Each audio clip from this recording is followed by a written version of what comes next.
Welcome back mga kaibigan. Ito makikita natin sa video ito. Si Kai Sotto sa one-on-one situation kasagupa ang mga world imports at top players sa Japan. Sinama ko na din po ang creating on offense ng pambato natin pati na ang mga updates sa kanya, sa games niya at status nila dito sa playoffs.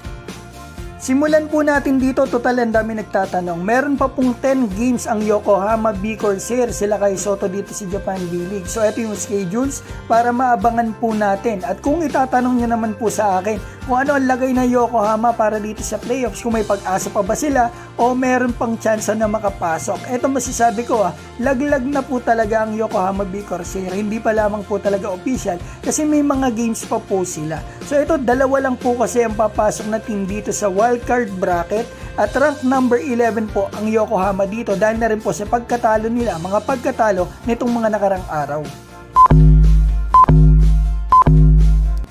Punta na tayo dito mga kaibigan. Ito po yung mga highlights ni Kai na nahanap ko. Pinagsama-sama ko. Yung tipo na siya mismo nag-create ng basket. Hindi kasama dito yung mga alley-oop ni Kawamura o mga plays. Ito yung mismo nag-create si Kai. O kaya naman ay mga one-on-one situation.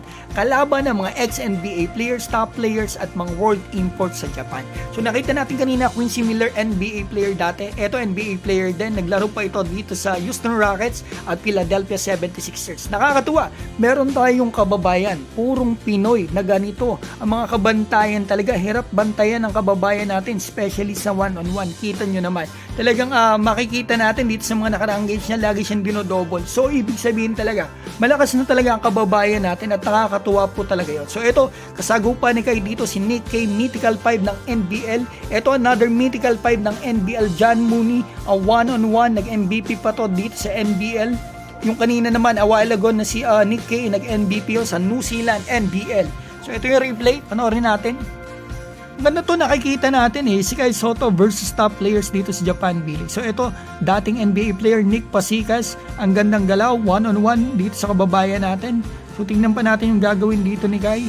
So, eto, makikita natin siya nag-create ang offense niya mula doon sa may free throw line. So, tingnan natin dito, another one-on-one. Import yung kasagupan niya rito Yan, dating EuroLeague player pero American. So ito another one mula sa kababayan natin. So nakikita natin dito hindi yung mga alley-oop pass ni Kawamura. Usually dito magkikreate talaga ang pambato natin. Ayan, sa poste usually nakikita natin. Ito yung parang si Zion Williamson ng Japan B-League. So yan, kita nyo naman kung gaano kalaki.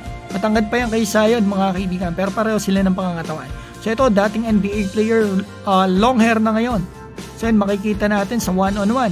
Puro mga ex-NBA players mga kaibigan.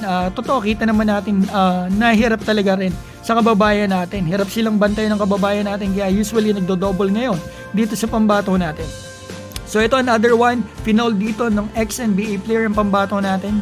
So ito naman naturalized player ng Japan B-League, one-on-one, open court, nice one mula sa kababayan natin. Isa sa pinakaswabe na galaw ng pambato natin dito sa mga nakaraang games niya.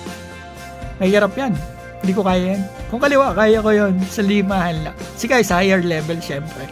Mahirap higher level. So, ito another one-on-one. Pambato ng Brazil. So, ito ex-NBA player naman. Sayang tong tira dito ni Kai na one-on-one. Yan, at least nakikita natin na kaya talaga pong mag-create ng pambato natin. Especially sa one-on-one, kahit pa ang kasagupan niya ay top players ng Japan o ex-NBA players ka.